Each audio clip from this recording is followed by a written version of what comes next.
Racing electronics here at the PRI Show in Indianapolis, Indiana. Great racetracks all across the country, and one of the finest facilities in the state of North Carolina and the Southeast is Southern National Motorsports Park. Mike Diaz, the owner of the racetrack, joins us. Hey, Mike, how are you? Hey, man, doing wonderful. Good to be back here at PRI, and awesome for the invite to come chat with you a little bit. Well, I'm just happy you're still upright. Those of you not familiar with it, two of Mike's biggest weekends were just the last 2 weekends, the Thanksgiving Classic and then a $25,000 to win Legends race. So I guess you're upright. That's the good news, right? Yeah. So we all are. So my whole entire family is. Mason didn't make it out to the show this week because he said, "Dad, I'm done living out of a suitcase. You go do you, and I'm going to relax for a little bit." So it was 2 really phenomenal weekends. So it was good. It was always good. The Thanksgiving Classic is such a part of the tradition of late model stock racing, and you've really put a lot of energy into bringing it back. You content? You're comfortable? Is this thing rolling along? Is it to where it needs to be?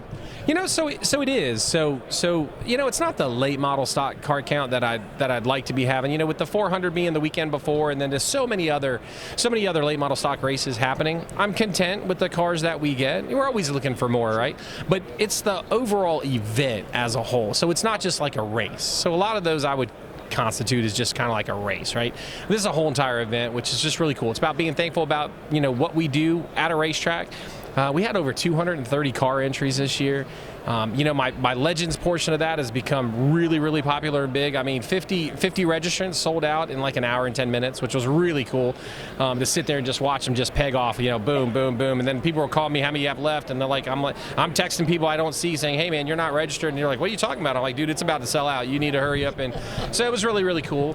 So the Classic's always that cool event. We've got some changes that we're gonna do next year, move some divisions and some classes around just to see if we can make it a little bit bigger and a little bit better. But I mean, like I said, it's the Classic, and I'm very blessed to have one of the premier, the 5 premier late model stock races at Southern National, and I'm glad it's the last one, right? Because I think everyone comes and their expectations are just that. The race format that we do is a little bit different than everybody else's race format, and I think people like the strategy with the controlled cautions and stuff like that. So overall, it's a phenomenal event. So.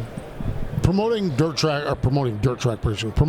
track racing is a challenge across the country, and it's a challenge in North Carolina just like anywhere else. You have really been dynamic in trying different things. You're not racing every Saturday night. You go real early, real heavy, and put it together. Just kind of describe the philosophy that you've had in putting schedules together and piecing a year together from Southern National's perspective. So I take a different perspective from it, and I think I take a different perspective from it just because my family and myself, we live 4 hours away from the racetrack. We live about 30 miles south of Washington, D.C., so it's a little bit long of a hike, right? And we've done the whole, hey, let's race from March to all the way through November, and then, like, really, when is the downtime, right? So I can't continue to make my family do that, right? So we decided to do a little spring schedule, and then it's always cool to try and create those pivotal events, right? So that's really kind of like my thought process. Weekly racing is getting very tough. There's a lot of tracks competing for very few cars. It's getting really expensive. So my thought process is if you can just do something kind of cool and just grab them for 1 or 2 events and make those events something pivotal that they look to attend every single year, right? Like everyone likes to, not even in comparison, but the Daytona 500, or they like to go to Talladega, or people set their sights on plans on doing one particular thing. That's why we're doing Speed Weeks again next year, so it's going to be March 8th through March 15th. 4 late model stock races right in a row, Wednesday, Thursday, Friday, Saturday, all $5,000 to win. Getting with the 25 and 25, I may increase Saturday's race to $10,000 to win, so then it's $25,000 going out to, early in the season. A points championship, people have said, hey man, it'd be cool if you included a points championship with a little payout in that Speed Weeks. My whole emphasis is on that Speed Weeks to make that an opening. And I just think North Carolina needs a Speed Weeks, right? So it's not existent until I did it last year, right? So we had a great car count with the Legends and the Bandos, and then, I started in Legends, so that's, they kind of have a special place for me. That's why I did the $25,000 win race, right? And I just think that having that week for racers in North Carolina, it's the mecca for short track racing. I mean, and we need a week, right? So I'm hoping to kind of continue and build that and just kind of move forward with that, right? I love it. I really do, because I think doing the same thing every week is just a challenge, and it's our society has changed, and I mean, it's a crazy time. So again, my whole philosophy with like my spring season, opens up with speed weeks, and then our championship date is June 14th, so it's early, right?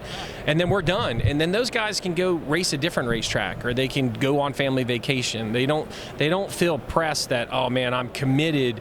Like today's society, it's a lot different. Everyone says, oh, like back in the day. Well, back in the day, you weren't competing for people's entertainment dollars. You weren't competing with travel softball and travel soccer and gymnastics. And Lord knows if you have, little girls cheer and dance, and oh my God, you know what I'm saying? So people think like racing's expensive, but go buy some cheer leotards and stuff like that. So, and then the dance competitions that are all over the place. So you know what? We got to keep racing going, and we got to do that short season, and I think it just works. For me, it works for my drivers, works for my family, and I just think if I keep trying to build on that, hopefully it takes hold. We had I was really impressed with the late model stocks that showed up last year. I was only anticipating like 12, but we had full fields, and it was a good turnout, so I think it'll be fun. Fine, that's good. We're going to have to revive Morgan, my video producer here, because she has a 3-year-old daughter, and so we're going to have to assure her that everything is all right. I saw her pass out, and she was just like, I'm coming back up, because yes, the hair bows I hear are like $70, $80, $90 a piece. They're all custom and everything else. So racers think tires are expensive. Let me tell you, hair bows and dance stuff is just as much. Let me ask you a question. Sure. Have you ever been to the Hoosier tire plant for a tour? No, I have not, and I've actually talked to the folks. I'm working on it. Have you? So we just did it. I toured the plant the other day with the Freemans from Hoosier South, and then Tim Bryan and his nephew and a couple of people from Five Flags, and it is truly impressive, right? And what it takes to build a tire, I don't. If I could tell somebody what it takes, they would not believe me. So I think it's true. I told them that they needed to document. They needed to put some videos out or something. You couldn't take pictures or anything while you're in there. And I don't even think I can explain it to Mason exactly how a tire is made. But let me tell you, the people and the efforts that at Hoosier Tire to put together a product, and I'm saying that only because this year there's been all over the place, right?